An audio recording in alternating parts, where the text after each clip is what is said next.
Mas, kalau filter oli tersumbat efeknya apa? Pertanyaan bagus. Langsung kita bahas di sini. Mau motor matic, mau sport, mau bebek, itu sama saja fungsi dari filter oli.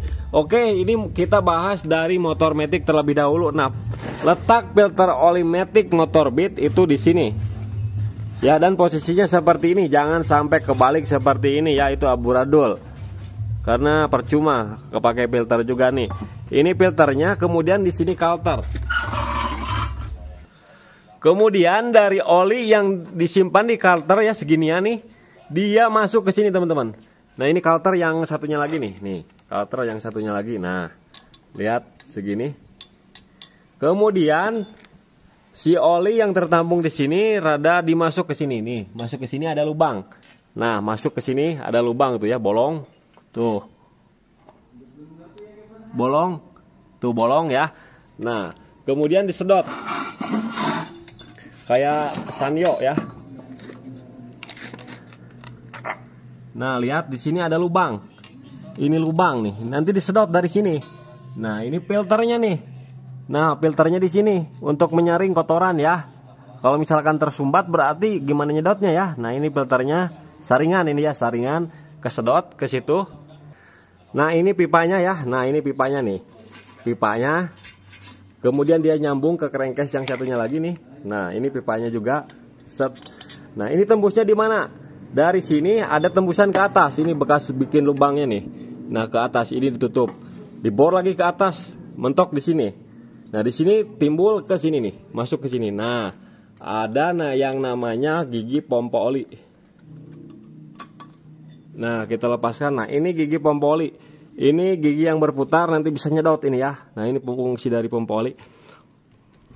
Oke, lihat, bisa diperhatikan teman-teman. Nah, di sini ada lubang nih. Nah, tadi lubang yang tembus. Ini dari sini ya, yang dari sini nih. Ini masuk, kemudian ke atas ke sini, kemudian keluar dari yang ini nih, di bawah ini nih. Nah, di bawah yang ini, kemudian diputar ya oleh gigi pompa oli ini nih, diputar kan nyedot. Ini disedot, jadi nanti dia keluar ke sini nih. Ke lubang yang ini, keluar ke sini. Nah, masuk ke sini ini. Langsung keluarnya dari sini. Nah, dari sini nanti dia nyembur ya. Kemudian dari sini nanti dicabang dua, teman-teman. Kemana? Nih, simak. Nah, perhatikan nah. Di sini nanti nyembur ya, nyembur. Kemudian ini bergerak lagi ke atas nih. Sebelum ke atas ya, nah ini jalannya nih. Nah, lihat bloknya nih. Nah, ini bloknya. Nah, posisinya kan seperti ini nih. Nah, dia keluar dari sini nih. Nah, lubang yang ini nih, dia masuk ke sini. Kemudian ini jalannya nih, ini ada parit ya. Nah, sebelum ke head nih, ke jalur ini ke head. Nah, ini ke head nih. Dia nanti lewat tusuk sate yang bagian atas ya, olinya bukan yang ini. Nah, ke sini, ke atas. Tapi sebelum ke atas, dia dicabangkan dulu. Dia masuk dulu ke bagian tengah ini nih. Yang ke tengah ini, di sini packing ada bolong nih. Nah, dia masuk ke sini. Jadi kita bahas dari bawah dulu. Nah, oli nyembur ke sini, dari sini masuk ke sini. Nah, kemudian keluar dari sini. Keluar di sini ya, didudukan bearing kruk as. Nah, di sini juga ada coakan nih. Jadi ini coakan untuk jalur. Jalur kemana ini? Jalur ke bagian kruk as. Nah, jalur ke sini teman-teman. Jadi nanti fungsi dari coakan ini langsung tembusnya ke pelumasan bagian stang piston dan piston. Nah, masuk ke sini. Nanti disirkulasi lagi, dia masuk ke lubang big end yang besar. Selain untuk pelumasan bearing kruk as, untuk melumasi stang piston ya, dan piston. Apabila jalur ini tersumbat, maka yang terjadi apa efeknya? Piston ngejim. Piston ngejim, stang seher ngaceng. Karena tidak ada pelumasan. Karena oli yang tertamprek di sini nggak bakalan bisa naik ke atas secara maksimal. Jadi perlu khusus jarul oli juga untuk melumasi stang piston dan piston ya. Nah, paham kan?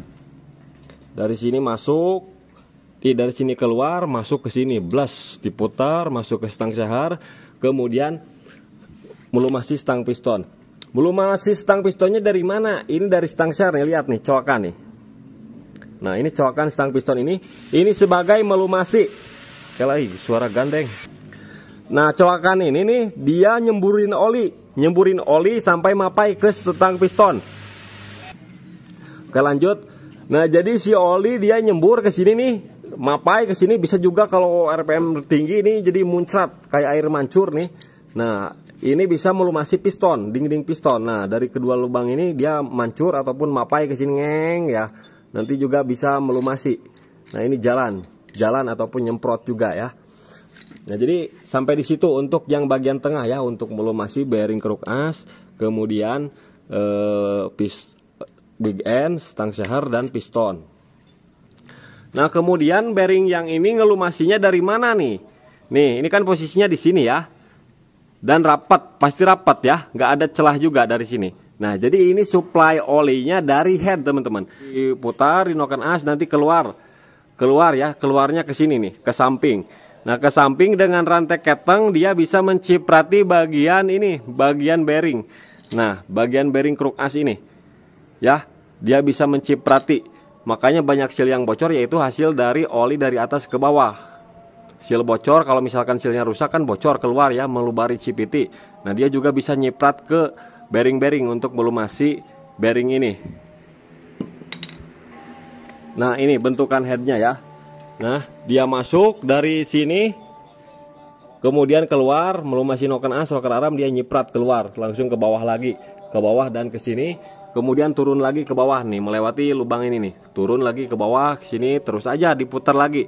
Jadi berputar ya, ini lubang keluar dari head nih, jalur untuk menuju carter. Kemudian sekarang kita bahas jalur yang menuju bagian head ya. Nah, lihat baut. Nah, baut yang menyalurkan oli itu bautnya yang atas, teman-teman, bukan yang bawah. Nih bisa kita lihat sendiri di sini. Nah, posisinya seperti ini ya.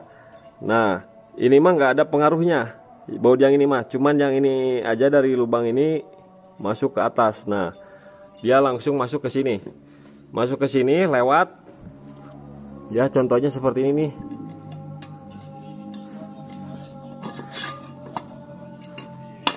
Nah, dia keluar dari sini terus ke atas ya, ke atas, kemudian dia naik ke head lagi nih, ke head, melewati lubang yang atas tetap sama. Nah, di sini lihat, nah di sini tembus ke sini, tapi di sini ada lubang keluar juga. Nah, lubang keluar ini untuk apa nih? Nanti untuk melumasi rocker arm di atas, melumasi rocker arm ya, dan klep, plato klep. Sedangkan di sini juga ada lubang nih, lubang kecil, dia menuju ke dalam. Nah, fungsi dari lubang ini dia melumasi bagian bearing noken as dan daleman noken as.